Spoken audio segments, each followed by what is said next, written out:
Hey guys, welcome back to Rusty Rails. I hope you're doing well. I hope you had a good weekend. Let's get on with some weathering. That's right, this video is of course how to weather a class 37, but it was supposed to be a part 2 to my wireless airbrush video. Why is it not? I'll touch on that in a bit because I actually couldn't use the airbrush. Purely because I think there's just not enough pressure behind it. But before we cut to the video, I just have to say a big thank you to Rocket Railways for the sponsors of this video. So not only are they a one-stop shop for all your model railway needs, they are now the one-stop shop for your exhibition needs, because in a few months time they're going to be holding their first exhibition in Colville, and you can find more information on that via the link in the description. Make sure you check it out. That is themodelrailwayshow.co.uk. Let's get on with the video. Alright, so here's the really nice little airbrush and it really is a really nice little airbrush. It's just not strong enough to blow out the paint. Talking of paint, we're going to be using a dark tone wash, a black wash. We're going to be using XF72 as a nice brake dust mist colour, a NATO black there as a matte black, smoke for, smoke, and a clear, but we're not using that, we're using a Humbrol matte. Because it's just a bit nicer. And this is the logo we're going to be weathering. It is the class 37 old but still in use, so still relevant for me. And how cool is these little paint pots? I sell these on my website. It's like a paintbrush holder, but it's great for just using whilst weathering like this, doing a black wash. So yeah, black washing is making the details pop. So these models are amazingly detailed already. However, I want those details to pop a little, and I also use black wash to sort of create paint runs and streaks and what have you. You saw me using a hairdryer then. That was purely so I could do this video in time. Now you can see I'm just making it a bit grimy. I've got that reference photo in the background, and it is just a reference. It's not a copy, it's just a guide, so to speak. Here I'm literally just, if I add too much, take it off with a cotton swab.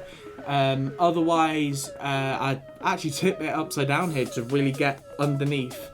It's just the easiest way to do it. So still a bit more touching up with that dark wash. And here I'm doing the roof.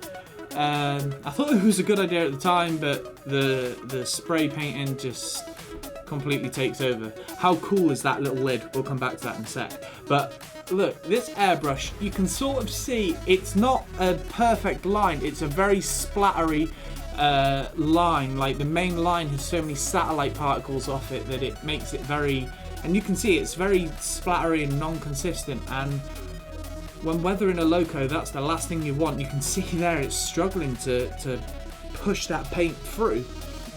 I thought maybe it's the viscosity of the paint, and trust me, it was clean. It was really clean. So I used my gold airbrush, my really cheap nasty one, and it worked perfectly. So yeah, sorry wireless airbrush. So here we are, and you can see I'm lifting that plasticky black look with that XF72 Tamiya paints these are, by the way, and it's just giving it that nice grimy look. Now smoke is great because if you're a bit trigger heavy like me, it's a bit forgiving, because if this was a solid black, it'd be like, oh right, okay, that's ruined. But this is it's like a very transparent black, so it gives you that flexibility to be a bit heavy-handed. And so here I'm doing the roof. Now I did ignore me doing the grills because I do undo that a little later on, and you'll see why. This is that matte coat I was on about by Humbrol. Now I do a coat of matte whenever I finish a layer. It's just how I do it. Now this is a glossy black, and I'm going to do that for this diesel drip here on the fuel tank, but also here on the buffers as oil. So you know when the buffers are going. And I thought that was it. Now take note of that front grille there on the sort of bonnet. Not that one, but on the left there. Do you notice how dirty that is? Well, I uploaded this and the response was fantastic. I had hundreds and hundreds of likes and loads of comments of people saying, they were just singing my praises, that's all I'm going to say. But one gentleman called John Batley came to me and he said, this looks fantastic, however, those front grills shouldn't be that dirty.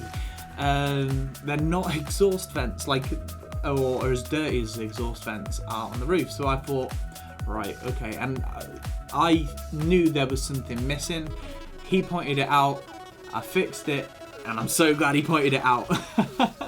So this is what I did. I took that dirty front grill bit, sprayed a cotton swab with IA, isopropanol alcohol. Now do this at your own risk, because you could actually remove the painted livery of your loco. And I basically undid my weathering, and as you can see, it's a lot cleaner there. And a link to John Batley's Facebook page, because he has a lot of weathering tips that I wish I'd have read before doing this. Link in the description. But as you can see, it's a lot cleaner, it's a lot nicer, and I know it's a short video, but that's how I like it. So with that being said, I hope you enjoy whatever modelling project you're doing. If you've got any questions, pop them below or message me. Again, links are all in the description. I'm more than happy to help, but in a nutshell, that's how I weather. Blackwash, airbrush, and yeah, just final touching up. That's literally all it needs to be. There are a lot more complex ways to do so, but I'm not going to go into that. So yeah, like I said, I hope you're enjoying whatever modelling project you're doing. Otherwise, I'll see you in the next one. Stay well, take care.